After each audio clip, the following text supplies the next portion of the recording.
اعوذ باللہ من الشیطان الرجیم بسم اللہ الرحمن الرحیم السلام علیکم ورحمۃ اللہ وبرکاتہ۔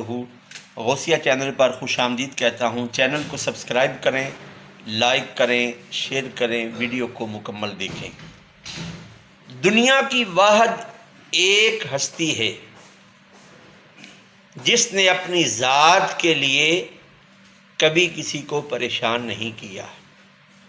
قرآن مجید و فرقان حمید میں اللہ رب العزت جل وحدہ لا شریک نے ارشاد فرمایا، محمد الرسول اللہ والذین معہ اشداء علی الکفار رحماء بینہم، کہ محمد صلی اللہ علیہ وآلہ وسلم اللہ کے رسول ہیں اور جو ان کے ساتھ ہیں وہ آپس میں مہربان ہیں اور کفار کے لیے سخت ہیں۔ آج ہم اپنے رویوں سے لوگوں کو پریشان کرنے کی قسم اٹھا رکھی ہے۔ حسد کے ذریعے، قدورت کے ذریعے، عداوت کے ذریعے، تکبر کے ذریعے، ان تمام اعمال کو اپنا کر ہم اپنے دوسرے مسلمان بھائیوں کو پریشان کرتے ہیں۔ نبی کریم صلی اللہ علیہ وآلہ وسلم کا فرمان عالی شان ہے کہ جس کی زبان سے اور جس کے ہاتھ سے دوسرا مسلمان محفوظ نہیں ہے وہ مسلمان نہیں ہے۔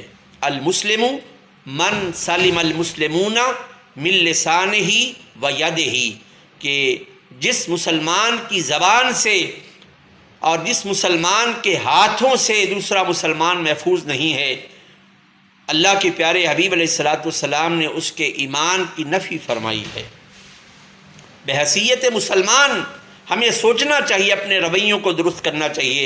ہم 5 وقت کی نماز بھی پڑھتے ہیں اور ہمارے معاملات درست نہیں ہیں، اور کل قیامت کے دن ہم اللہ رب العزت کی بارگاہ میں اور اس کے پیارے حبیب صلی اللہ علیہ وآلہ وسلم کی بارگاہ میں کیا حساب دیں گے؟